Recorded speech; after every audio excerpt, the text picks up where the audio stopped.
you had gone to the Bravo watch party, and I saw you were taking pictures with Kyle, and you were taking pictures with. Did you come with Kyle or Danielle to the party? I came with Danielle. So Danielle and I are like best friends. Kyle and Amanda and I made up in 2019, actually via Kristen Doty.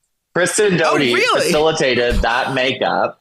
Okay, please explain that. Like, because I didn't even. So you're close with some Vanderpump people as well? I would say I'm the closest with the Vanderpump people. Like, I'm very close with Kristen, Brittany, not so much Jax anymore. But why? Yeah. So, well, I had to pick a side.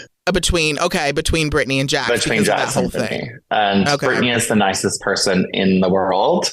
So that was the side I was going to pick. So Kristen was in New York for Watch What Happens Live, and I went with her, and she had already invited Kyle out, and she didn't know that we had not been speaking. Literally, she was like, so great. She is the most loyal friend. She was like, if you don't want them to come, I'll cancel on them and tell them we're not doing anything.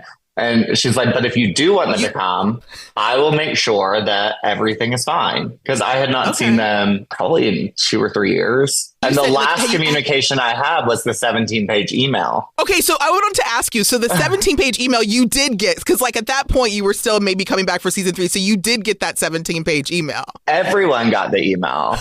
Everyone was copied on the email. I want that on a t-shirt. It's like, honestly, it's the most ridiculous thing. I like laugh about it now, but at the time I was like, how could this person be so...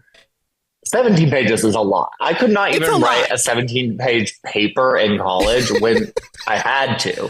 So the 17-page email was the last time you talked to Kyle. So then Kristen Doty facilitates this, and then you kind of meet, and like, is it awkward, or is it immediately just like, hey, like let's just be friends immediately? To be honest, it's like, I think I have this relationship with Kyle. I mean, he is kind of like a brother to me. Like, we're very similar, so we do butt heads a lot. Immediately, he came into this little dumpy bar in the middle of a blizzard, and we just like hugged, and I apologized, he apologized. I think after, because he had already filmed, I think 2 more seasons, and I think he experienced some of the things that we were experiencing of why we were upset, and he was on the same end. And he told me at that time, he was like, I understand why you were mad.